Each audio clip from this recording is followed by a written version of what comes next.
പേപ്പറിൻ്റെ സഹായത്തോടു കൂടിയേ എനിക്ക് ഇവിടെ എന്തെങ്കിലും പറയാൻ പറ്റില്ല, അല്ലെങ്കിൽ ഇടയ്ക്ക് മറന്നുപോകും. സമാദരണീയനായ അധ്യക്ഷനും വേദി ഉപരിഷ്ടരായ പണ്ഡിത ശ്രേഷ്ഠന്മാർക്കും മാന്യ സദസ്സിനും നമസ്കാരം, സാദരം നമസ്കാരം. സൗര്യം സംസാരയാതസ്പതിതന്നതരിം പാദയുക്തിം പ്രസാര്യ വ്യാകുഞ്ചാന്യം ച വാണിം നിദധദൈവതൗ അമമന്യം ച ജാനു പശ്ചാദാഭ്യാം ദധാനോ ധരമരിതമനം ചക്രം ഉദ്യദ്യപൂഷ ശ്രീമാൻ പീതാംബരോസ്മൻ നമദമരുതരു പാതു പൂർണ്ണത്രയീശ പാതു പൂർണ്ണത്രയീശ. കുട്ടിക്കാലത്ത് കേട്ടു പഠിച്ച ഒരു ശ്ലോകമാണ്. സംസ്കൃതത്തിൽ ഒട്ടും വിജ്ഞാനവുമില്ല, അതിനാൽ ക്ഷമിക്കുക, സറിയാൻ അനുഗ്രഹിക്കുക. ഈ ശ്ലോകം ഞാൻ നിത്യവും ചെല്ലാറുണ്ട്.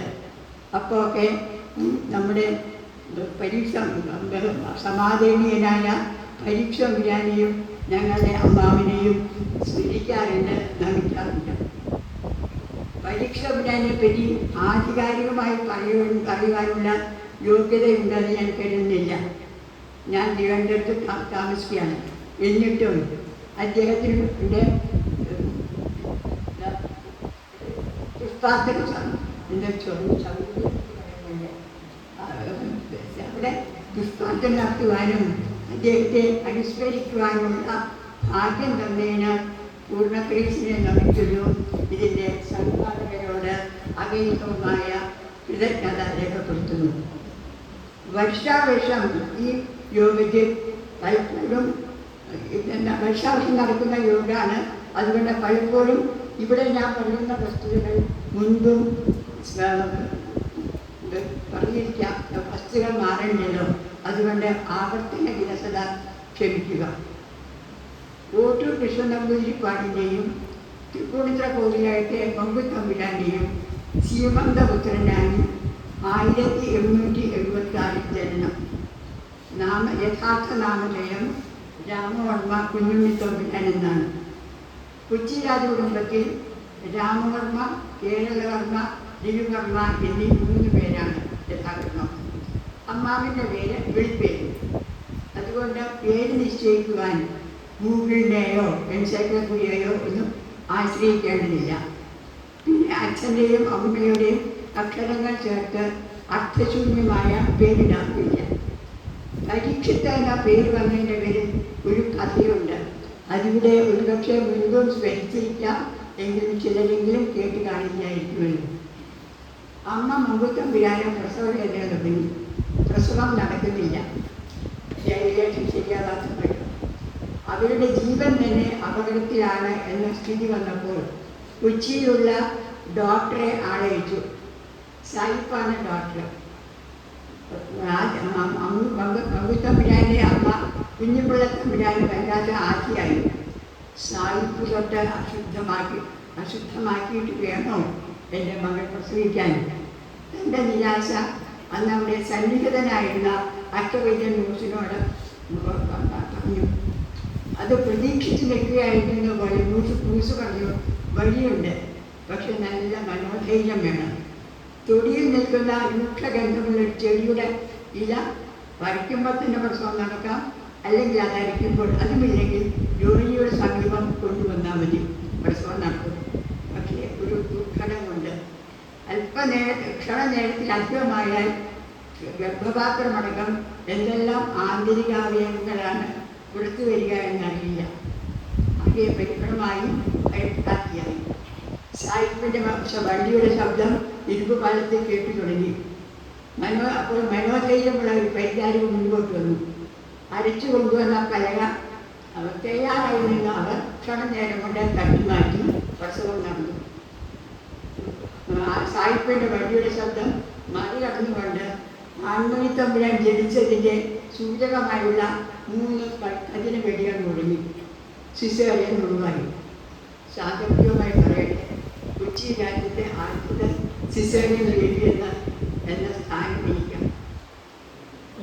ഇപ്രായം പരീക്ഷണത്തിലൂടെ ജനിച്ചതിനാലാണോ പാണ്ഡവേയനായ വിഷ്ണുരാജനെ ശ്രീകൃഷ്ണ ഭഗവാൻ രക്ഷിച്ചതിന് ഒട്ടിട്ടാമെന്ന് പരീക്ഷിച്ച എന്ന പേരിലാണ് അമ്മാവൻ പ്രസിദ്ധനായത്. എൻ്റെ അമ്മൂമ്മയടക്കം പലരും കുഞ്ഞുണ്ണിയപ്പ എന്ന് തന്നെയാണ് പറയാറ്. ഈ കഥ കേൾക്കുമ്പോൾ എനിക്ക് അത്യന്തം ദുഃഖം തോന്നാറുണ്ട്.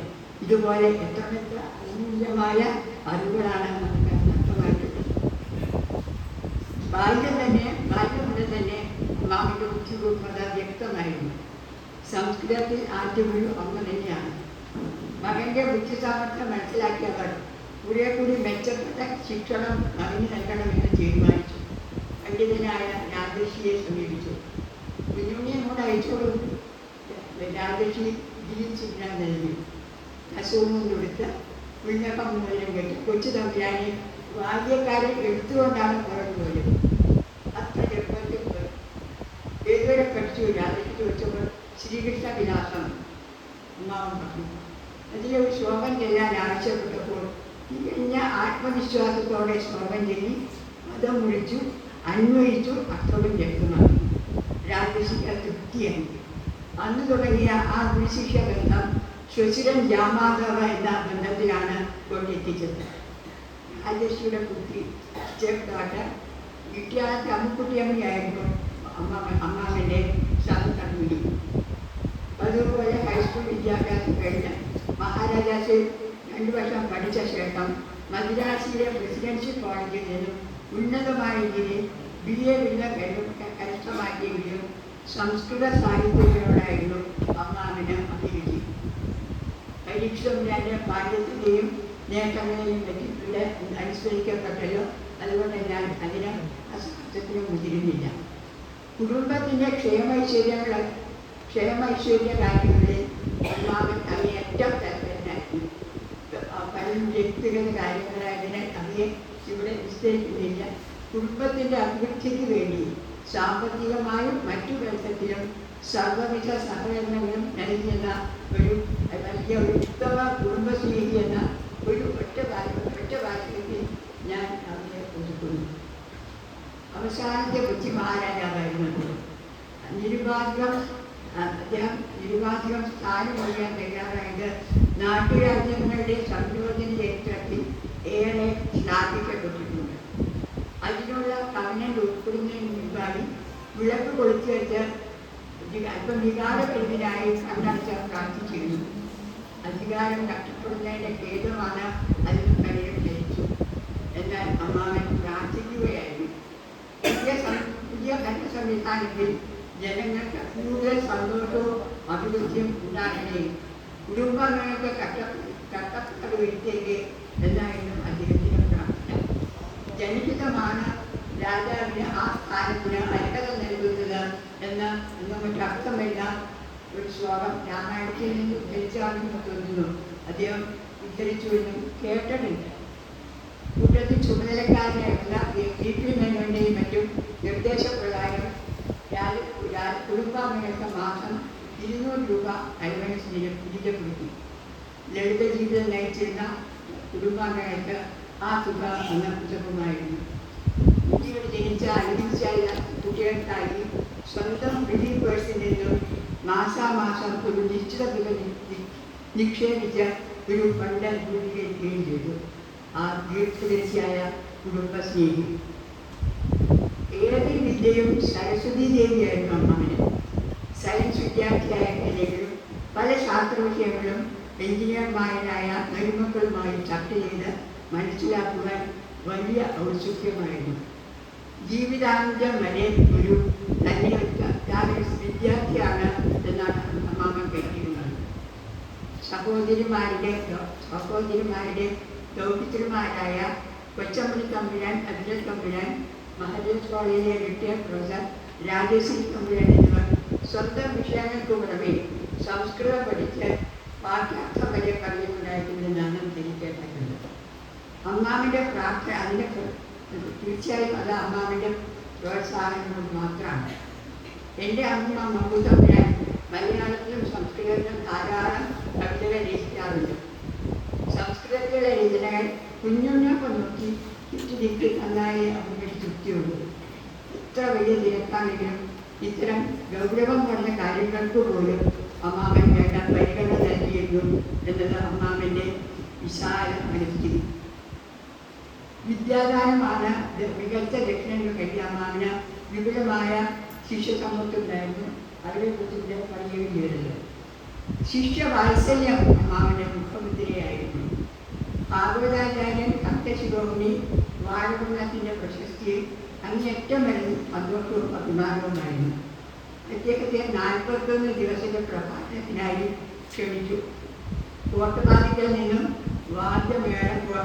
വാദ്യമേളങ്ങളുടെ ആഘോഷപൂർവ്വമാണ് അദ്ദേഹത്തെ അമ്മനമ്പുരാൻ തൂവിലകത്തെ നാഗേഷിനെ ആനയിച്ചത്.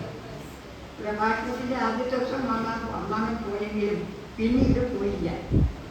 വാഴകുന്നത്തിൻ്റെ പ്രഭാഷണത്തിൽ വേണ്ടത്ര നിലവാരമില്ലാത്തതായിരിക്കാം അമ്മാവൻ പോകാത്തത് വരാത്തിരുന്ന ഫലം തെറ്റിദ്ധരിച്ചു. എന്നാൽ അതായിരുന്നില്ല. അദ്ദേഹത്തിന് തൻ്റെ സാന്നിധ്യം ശിഷ്യനെ അല്പം നേർവസാക്കുമെന്നും അദ്ദേഹത്തിൻ്റെ കഴിവ് പൂർണ്ണമായും പ്രകടിപ്പിക്കപ്പെടുന്നില്ല എന്ന് മനസ്സിലാക്കിയിട്ടാണ് അദ്ദേഹം പിന്നീട് നാട്ടിലേക്ക് പോകാതിരുന്നത്. അതായത് ശിഷ്യൻ്റെ വിജയത്തുരുപ്പ് മനസ്സിലാക്കി പ്രവർത്തിക്കുന്ന ഒരു മറ്റൊരു ശിഷ്യനായിരുന്ന വെൾപ്പാക്കൽ നമ്പൂതിരിപ്പാടിന് അവസാന നാളുകൾ കാഴ്ചയിൽ കഴിയാൻ അത് മനസ്സിലാക്കിയ അമ്മാവൻ കൊച്ചി സത്രത്തിൽ താമസത്തിന് ഏർപ്പാടാക്കി വെൾപ്പാക്കൽ നമ്പൂതിരിയുടെയും സഹായിയായ കുന്നമ്പറമ്പ് നമ്പൂതിരിയുടെയും ചരിത്ര തുകയും കൈകൊടുത്തിരുന്നു. നേരിട്ടറിയാവുന്നതിന് വഴി കേട്ടറിഞ്ഞ വിവരങ്ങളാണ് ഞാൻ ഇവിടെ പറഞ്ഞത്. പലരും ഇതിന് മുൻപുള്ളവർ പറഞ്ഞിരിക്കാം. വെള്ളം നടക്കുന്ന പരിപാടിയാണല്ലോ. അപ്രകാരം ആവർത്തന വിരസതോതിലേക്ക് ക്ഷമിക്കുക. രാജപഥം നഷ്ടപ്പെട്ടാലും നമ്മുടെ ഒപ്പം ഇന്നും പരീക്ഷ ജീവിക്കുന്നു. അതിന് നിദാനം അദ്ദേഹത്തിൻ്റെ പാണ്ഡിത്യവും സംസ്കൃത സാഹിത്യത്തിന് നൽകിയ അമൂല്യമായ സംഭാവനയും സർവോപരി അദ്ദേഹത്തെ വിശിഷ്ട വ്യക്തിവൈശിഷ്ട്യവുമാണ്. ആ മഹാത്മാവിൻ്റെ പിൻഗാമി എന്ന നിലയ്ക്ക് അമ്മാവിനെ കുറിച്ച് ചില വസ്തുക്കൾ സ്മരിക്കുവാൻ അവസരം നൽകിയതിന് ഇതിൻ്റെ സംഘാടകരോട് ഒരിക്കൽ കൂടി നന്ദി പറഞ്ഞുകൊണ്ട് എൻ്റെ വാക്കുകൾ സമർപ്പിക്കുന്നു.